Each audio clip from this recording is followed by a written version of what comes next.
I got fucking gout. Gout. And, I don't know. Goes away, gets better, and then it comes back. Like fucking Slappy from Goosebumps. Fucking comes back. Goddamn gout.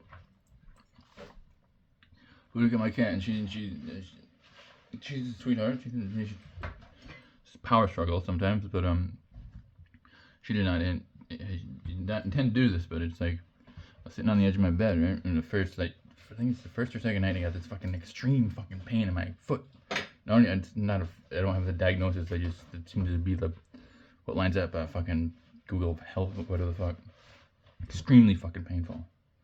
But any weight on my feet when it flares up, and I'm sitting on the edge of my bed, and I'm trying to drag. Here I am dragging my. I have to reach to grab my phone charger off the floor, but I didn't want to get up because it's extreme fucking pain to put weight on my feet.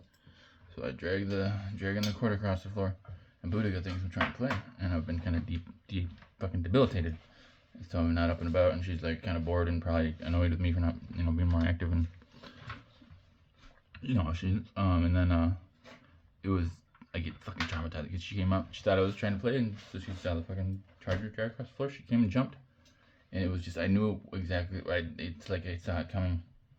Like fucking, she like jumped like higher than eye level, and with like all four legs spread out, paws out, and then she looks at me in the eye and she's doing it.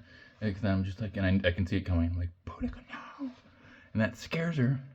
So she comes down dead center anyway. But then because I scared her, she pushes off with her because she's scared. And I can pretty much guarantee you the whole fucking building heard me scream. Because that was the second most fucking painful experience of my entire life. First most was when I had to get my paraphimosis unwound and oozed out. Probably don't want to Google that. My fucking punchline because it was so goddamn. That was 30 minutes of pure absolute torture. Well, I guess that women have it just in general. If you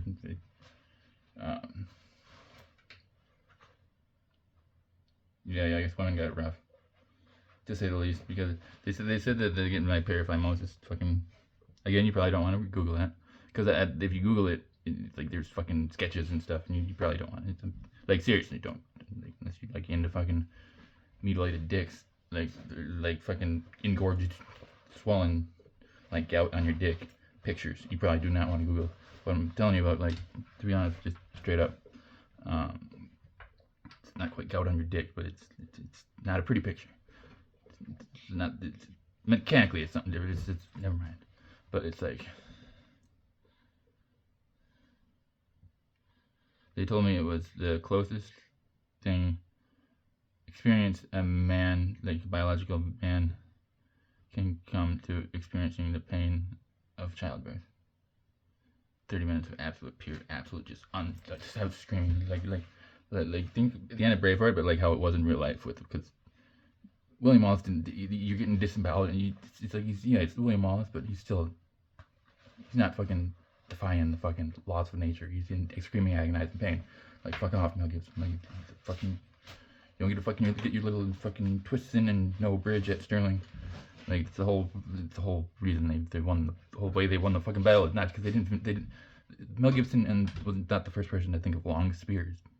Like it's not like oh, that's a fucking innovative thing. Like no one before 1300 thought of making spears longer. Like what the fuck?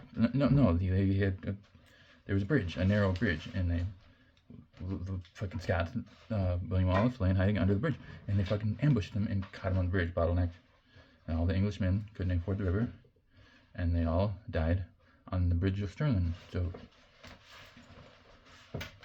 you don't want to Google paraphimosis. And I can tell you right now, like the Riders of Rohan are a fucking kind of almost like a Jesus allegory lion, but like for real world shit. For something that came around similar to the Riders of Rohan, but like like fucking T-34 tanks pretty much of the day. Unexpected, and it was at that moment when the whole field of Bannockburn reeked of English shite, because 60,000 Englishmen all shite their pants.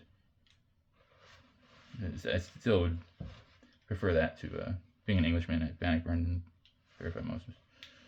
I can tolerate the gout compared to. Rather have the gout than be an Englishman at panic. You know what I'm saying though? Like, this shit sucks though. But the Buddha kill fucking came down so fucking hard. It was like fucking what it reminded me of was like Scotty 2 Hotty doing his little chop back in the day. Except like I remember I always like thought that was dumb. It's like, how the fuck is that a finishing move? It's just like doing like, it's not like, what does he got, like a fucking dagger? It's just dumb. Same with the people's elbow, it just takes too long. It's just like, it's so like ridiculous, obviously fake. Okay, you just roll over and just like trip them up, like counter that shit every time. Instead of like once every maybe 13 or 14 times. Like, it's just ridiculous how fake it is. Ridiculously fake, just like fucking Democrats and Republicans. But it's good ass weed. So, how's it go? Start sort of wet, but now I do. See, I got the gout. Can't do it. Debilitated.